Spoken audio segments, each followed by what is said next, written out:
IDPS, viva! Peuple congolais, viva! Notre déclaration, Yamokole Alelo, Oyo Ezali, journée historique, après la chute du régime Joseph Kabila, criminel de l'AFDEL. Oyo, premier conseil des ministres tenu par les chefs de l'État garant de bon fonctionnement des institutions, Fati Beton, la cité de l'OIA. C'est la déclaration, la biso, la cadre, il y a redynamisation, il y a parti la biso IDPS. Dans son plan, il y a pour redynamiser parti pour préparer l'élection 2023 à travers les phénomènes parlementaires. Tozo kende tobimie wana Kinshasa toko kende na ba province nyo avant fatia comme na est kokuta biso to préparer tozo yebisa peuple congolais boye. C'est pour la première fois que le président avec la volonté politique. Il y a social, il y a intérêt, il y a peuple congolais. Oh, il y a occasion, il y a bénédiction, il y a ça. Tokotika yango.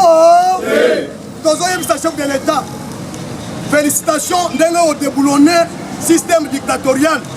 24 ans sans que moi na moka kufa na lisasi. Loko la bato e bakotaki ba Rwanda na Congo bayaki pour la instaurer pour chasser Mobutu. Babomelaki biso ba Congolais belé lelo tozana phénomène ya groupes armés. Et c'est là qui 300. Mais dans 2 ans, on réduit yango et commis 120. Toyebi que avec le gouvernement 100% congolais, il y a ba Congolais 100%. C'est le premier gouvernement après l'indépendance. Ouais, kozala na charge ya social ya peuple congolais. Ouais, ça kozala na charge ya ko relever économie, croissance économique na Congo. Ouais, ko pesa kimia na est du pays. Vous avez le soutien populaire. Il y a peuple congolais. Toi, que Tokotika yote. Toko accompagnons yoti nati. Jusqu'à tel point que le peuple congolais a se retrouvé. Credo Nabiso, il y a peuple d'abord. Et ça, la Moussala Naya. Tozo présenté, félicitations. La première ministre et tout son gouvernement. Que vous avez le soutien des parlementaires debout. Il y a Congo Mobile. Colombie Boy. Biso peuple congolais toko accompagner bino et si ka boko faillir boko mona biso toza lokola baketel pour gérer ce pouvoir pour le conserver le plus longtemps possible.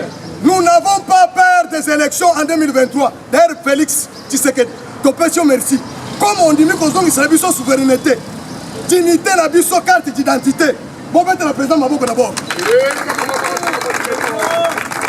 C'est-à-dire wana okoti nyongo ya peuple congolais avant qu'il soit 2023 recensement et ça identification et ça et nous vous demandons deuxième chose les élections doivent être organisées dans le ministère ya intérieur tolingini sous makambo ya Sénat Sénat c'est une institution budgétivore tolobi boye assemblée provinciale nyonso toboyiya o gérer mboka conformément le projet n'a biso il y a eu des personnes pour intégrer le pouvoir.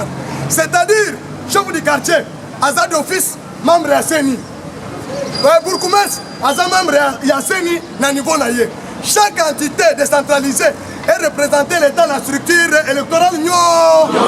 Toboyi Lissousou, Makambo des autres. Nous sommes sous leadership. Il y a coordination, il y a JC Mwamba. Avec son adjoint, Nebil Ilunga. On n'a pas cette autorisation, mais nous le faisons avec notre propre moyen. Nous sommes sacrifiés de vous accompagner, malgré les difficultés que nous allons rencontrer. Bonne volonté, les peuples congolais, les combattants de bonne volonté, ceux qui vont accompagner pour soutenir vision chef de l'État. De façon que les peuples congolais aient la liberté.